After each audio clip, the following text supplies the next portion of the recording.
Okay, afternoon, everybody. It's Friday, Friday Fun Day, podcast number 2. Phil, welcome back.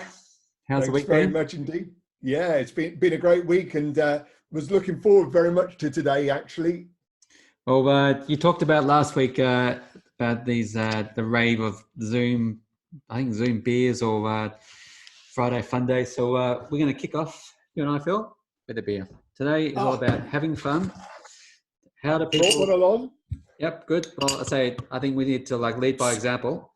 So everybody on a Friday should look forward to having a Zoom beer or a Skype beer, FaceTime, whatever your platform software allows. But I think it's really important in these times to have some fun, relax, engage with friends, colleagues, family, and I think this session is to talk about the challenges, some advice on how to get through these tough weeks. Because for me personally, a lot of friends I'm talking to, it's become really tough being clamped up in home. And my kids broke off from school yesterday, so they're home. The work doesn't come down. It's still super engaging with work, but colleagues aren't around you. And Friday, it hit me, it's like, I can't go to the pub. It's like, Well, end of the week, I look forward to having a drink with my mates or colleagues after work. But now I'm at home. It's like, oh, it's the weekend. It's nothing different. It's the same office, it's the same desk. So I wanted us to discuss how can we create some fun in the end of the week and okay. go from there. Well, So what are you here's drinking, a Phil? Well, I pour my beer. What are you drinking today? well, you said only one beer, so I've brought. There we are. That's my beer. I don't know. Is that a keg? You're not drinking a keg, eh? It is. It is. It's just one beer. It's what. I know in the UK you guys are heavy drinkers, but this is not the time to become alcoholics. No, it isn't. It's from my local. It's from the local brewery. Although obviously the pubs are closed. I live in a town with 5 breweries, and they're offering a take-home service. So Fantastic. So this little keg here does you nicely for a few days, and I thought I'd bring it along to share with you. Plus this little one here. Is that a Peroni? This one's well, I thought of a Corona, but I just thought it would be inappropriate. Exactly. Well, it's good that as being Italian beer, it's good, and since they've been hardest hit, to support the Italian economy. So I feel in a positive way, and in a serious note, that's good that you're thinking about the Italians, because I think so they're along with Spain are the hardest ones who are going through this at the moment. So yeah, it's a good touch, and I'm here. I'm drinking one of your beers from your part of the world, Camden Hells. Oh yes, I see it. It's it's I suppose not a microbrewery anymore, but it's not one of the mainstreams. But since every pub in London seems to have it on tap, but we've finally got it back in stores here in Sweden. So the Carlsbergs have finally been dethroned to us non-Swedes to enjoy a nice UK lager. So that's my favourite beer of the week. So we can enjoy. Happy cheers, Phil. Friday, Shaun. Happy Friday, fun day Friday. Happy Friday to everybody, and I hope you're enjoying. Well, in the circumstances, try to enjoy yourself at the end of the week. Switch off, give yourself some relaxing. And I just want to open up with. I was watching a webinar last night, and they talked about. Everybody's talking about how to balance stress and mental fatigue and coping with home. And they talked about having time for yourself. That they said. One of the experts was a psychologist, and she talked about it's really important that you make time for yourself every day for at least 30 minutes. Do something that you love, and make sure you put it in your calendar or wherever it is, but do it every single day, because that compound effect of having 30 minutes of doing something which you really love to break away from the boredom, the frustration, the stress and the tension is super important for your well-being. So can you give some background of that type of doing things for your love, and also making a note of why you should do it every day? Yeah, absolutely. So I mean, all the psychologists will tell you that you need to do something for around 28 consecutive days before it becomes a habit. I can remember 10 years ago when I first got my heart monitor. and I couldn't run for a bus. And, it was the fact that I went out and followed the training routine, that it became just part and parcel of what I am, and it became the habit. And I can't overstress enough in these times, making that time for yourself is critical. And whether it's physical exercise, mental stimulation, it's a great opportunity, really. We don't have the commuting time anymore. Yeah. So, even if you were completely bothered by making sure that you worked the 9 to 5, 9 to 6 hours, you still got yourself that commute time back to yourself to use. And I'd really encourage you to use it. Yep. Well, speaking of things that you love, I almost forgot to talk about where we're sitting today, because I'm sitting in lovely sunny Australia, sitting by the pool. As you can see, I'm wearing my t-shirt. I've got my cycling hat on. So hence why, and also a cold beer. And so being Australian, I love the beach. And you loved your rugby. So whereabouts are you sitting? Yeah. You're sitting at the football when we're having a lockdown. I'm in Twickenham, and that's the England Wales game. Really, the last big sporting event that we had here in the UK before the big lockdown. So I was lucky enough for the Six Nations, wasn't it? For the Six Nations, just a couple of weeks ago. And feels were you like sitting, a lifetime. Yeah, no, well, I was actually saying to my wife last night, I said, I am really struggling big time with this. I said, my life is all about sport. And I said, literally, I said, the only thing, well, not the only thing, but let's say other than my family and kids, the one thing I look forward to the most after work is watching some sport or reading some sport. And Friday, particularly, because you're like, now it's normally Formula One time, football's on. But that's one thing I'm struggling big time with, in terms of there's nothing to look forward to give you that switch off from work on weekends. In my mind, but because of the excess of sport. So how can myself or people like, I'm not the only one who loves their sport or other habits that have been neglected. How can we fill in that void? What's something which gives me that relief from work, but also that excitement to look forward to other than thinking about work all week? It's interesting. I think that here in the UK, there's definitely a recognition. We've got the main horse racing event of the year is the Grand National, and this year it's going to be run virtually. And so there's a group of people who've put together horses from the last 20, 30 years that will be taking part in a virtual Grand National. Not great. The real thing, but clever.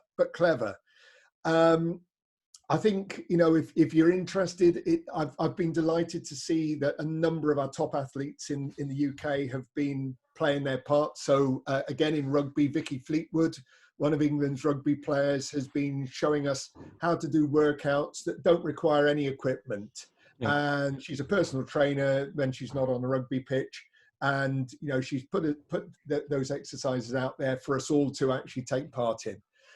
So I think if it's consuming exercise, there's stuff out there on YouTube. But I would say still more than anything else, even with the kind of limited amount of time that we can spend outside, I would be encouraging you always to go out and make the most of it. Whether it's getting on your bike, whether it's getting out for a run or a walk, but just get out there. Make the most of this increasing daylight that we're getting now in the Northern Hemisphere here. And just, that re-energizes us like virtually nothing else, Shaun, I tell you. That's true. It's that's one thing which whenever I've been stressed, not just the virus, but just stressed normally, going for a run or a walk or just being out in nature. And I know there's a lot of scientific facts that tells you being out in nature, you get there's natural endorphins, or there's the natural feel-good chemicals, and that's where it's no secret when people like, oh, just go for a walk if you're like in a bad mood or if you need to switch off. So that's something which we can definitely share with everybody in terms of if you feel like, as a cabin fever, or it's like, oh, I can't cope, go outside, go for a walk, go for a run, do some exercise out in nature, find a park. Even though that in some places you can only go out one person at a time, but plan your day with your partner or your husband or your wife and saying, okay, I'm taking the morning, I need to go for a run, and you take the afternoon, but make sure that, you do it, it's every single day rather than build up until you're about Absolutely. to crack and saying, oh, I'm about to break down, I need to do it. So prevention is better than And being cure. yeah, and the other thing is that, just because today is the same in terms of your home like yesterday, and tomorrow will be the same as today because you're still at home. Yep. Don't put these things off. Get started, and even if it's 5 minutes on the first day, you've made a difference. I think that work-life balance becomes a critical element of it. We talked about managing energy in our last session. Managing our energy is an incredibly important aspect of being at your best in this circumstances. Yeah. What you speaking of, sort of sticking to the point of being trapped inside your house or apartment. I was reading something on Sky Sports last night, an interview, a vodcast, which, as I say, if I can't watch Formula One, I'm watching everything about interviews and so forth to be, still get engaged. And one of the ex-drivers was talking about, he lives in Monaco. They have the current rules in place that you only can go outside one person at a time. So so that your husband and wife can't go for a walk with each other. And he's like, and they've got kids, so you can't take your kids to the park. So in Stockholm, we have a lot of people living in apartments, and I'm sure a lot of people around Europe are living in apartments. So what's some tips that to make things work at home in terms of, you talked about last week creating this environment for home, but with now that the tensions are really rising with more people being here for longer, how can we reduce stress with our partner and our kids and still be productive in these enclosed environments? Well, I think one of the things is there is this paradigm shift, Shaun, and I think for all of us working from home now, the background noise of kids playing in the background is just the new reality. It's replaced the car horns, it's replaced the telephones. It's the new reality, and I think that actually, accepting yourself, the person who is actually there with the children around, that actually the noise that they will make because they're children is just part and parcel of the background noise of a telephone call now, or of a Zoom meeting. Yeah. I think that's and most organizations that I'm engaged with accept that is just the new reality for people. I think as when we talk about managing energy, I think we say before, don't be afraid to work when you're at your most mentally active, which and don't stress when you come to a point during the day when you can't think. Actually, there is something to do. To see it as an opportunity to say, hey, you know what, for an hour, if I was at work now and I was feeling like this, actually, I've been in a much worse situation than I am now being at home, because I'd have to sit there feeling unproductive. Yeah. Here I can do something about it. I'll go and have a game with the kids for an hour, because exactly. actually that's turned that hour of frustration and boredom and depression into a really worthwhile hour, if not for you, certainly for your kids. Yeah. Well, is it? I read that I think your brain can only focus on a particular topic or something for is it 40 minutes before it degrades or diminishes? What's the time? Is it like 1 hour 40 minutes? It's really interesting you say that. For many years, I've always said that the BBC here in the UK are absolute role models of this behaviour. They produce world-class plays, world-class comedies, world-class performances, but nothing lasts more than 45 minutes, because the world expert communicators understand the point you've just made there. So there's always this thinking behind it. Yeah, it's so then I suppose applying what you've suggested. Then if I say to myself, okay, for 45 minutes, I'm going to get this piece of work out, and then after that, reward myself and then reward the kids by, okay, kids, let's go out and pick the football for 20 minutes. so that Very it's a good. win for them, it's a win for me, rather than saying to my kids, I need to spend 3 hours getting this work done. They're going Very to be like good. frustrated in terms of, oh, I'm so bored and Papa's so boring. Yep. By, as I say, navigating and being balancing, breaking up your day. And and then translating that, again back into the workplace, challenge very hard if you're being invited into a conference call that's going to last more than an hour. Yeah. Ask, challenge very hard. What's the value that we're going to get out the second hour, given that by the time we've got to the end of the first hour, most people are going to be absolutely brain dead. We owe it, as leaders in particular, as we seek to keep people connected, which is exactly the right thing we should do, is these short, sharp bursts of communication, we call it burstiness, are far, far more effective than saying, right, once a week, we're going to be on a 3-hour conference call to catch up with the world's events. No one wants it. Yeah. So bursty communication, by far the best way of keeping people engaged and making it relevant. So burstiness for your work in the office, 45 minutes attention span, take a break, reward yourself. And for those conf calls, again, challenge very hard, anything over an hour. Yeah. And speaking of bursting, this week I think I've almost bursted out of my desk because of struggling to cope with both the I suppose the boredom of being at the same place each day and trying to balance, this the whole, hearing about the viruses and people are, it's always like, you can't do this, you can't do that, and nothing on.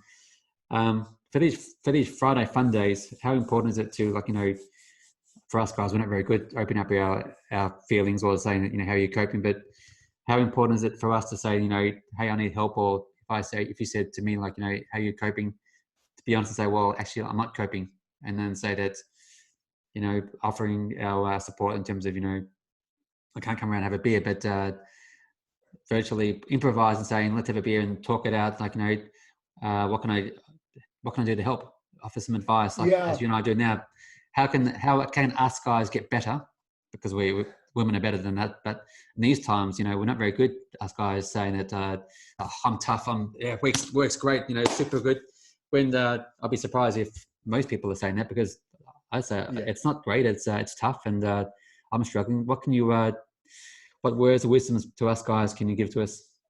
Yeah, well, I think I would certainly recognize that there's probably two events there. I mean, if I'm a team leader and I'm trying to get my team together for the end of the week for a Friday fun day, I'd say use that as an opportunity to to get the beers, to celebrate, and and just keep that relatively short and relatively upbeat. I think as a leader, being aware that you're feeling the way that you're feeling, it's likely to be the way that other people are feeling in this situation, and I'd create opportunities to say, to invite people just for a, if you like, an unstructured session where you can talk about these things. But I think more than anything else, Shaun, actually that showing your own vulnerability yourself is always, as a leader, the best place to start, because that humility, that empathy goes a long way to encourage people in your own team who may be struggling to share those things to open up if they realize that the person that they work for is actually feeling exactly the same way themselves. So I think it's really important, the empathy, because what I don't like is with some people when they say, like, oh, don't worry, it'll be over soon. When we say, well, nobody knows that's going to be over soon. So I'd rather say, how can we help by saying that, not try to brush it over, but just be honest in terms of, it's tough, and thinking, what are you doing, at the moment? Have you tried this? Or sending some, I'm really enjoying people sending you some jokes or some videos, which are making a massive difference, that normally you go, oh, here's another video. But each time now I see a funny video coming through, you think, gee, I needed that. Yes, very good. And I think so I think there's, again, you could probably almost look at it as 3 levels. I think there's sharing the humor, a great thing, sharing tips, you know, and you know that, you know, I've just made a note. You know, this week, some excellent tips on managing remotely from London School of Economics. Yeah. A fantastic video I'm going to share with you on making your virtual meetings and presentations more engaging. Stuff from HBR that I picked up this week. More stuff from MIT. You know, sharing those is you know, will help people.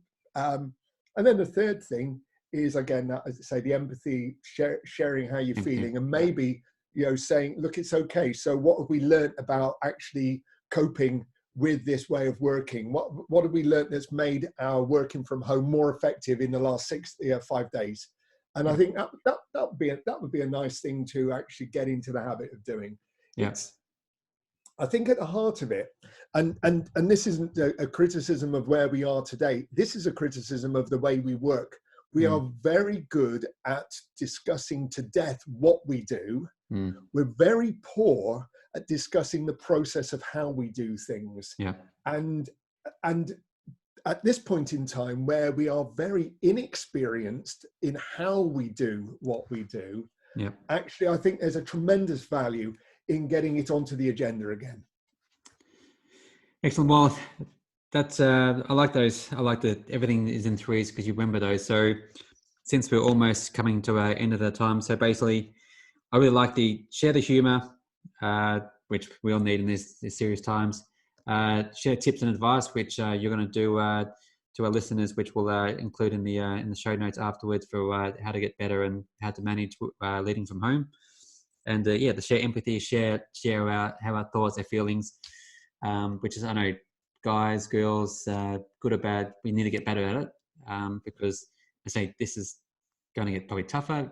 We don't know how long it's going to last for, but the better we can learn from, like I'm talking to you, how can I cope, manage, try something different? Anything is going to help us into the next week. So, Bill, very good. I really enjoyed this Friday Fun Day beer.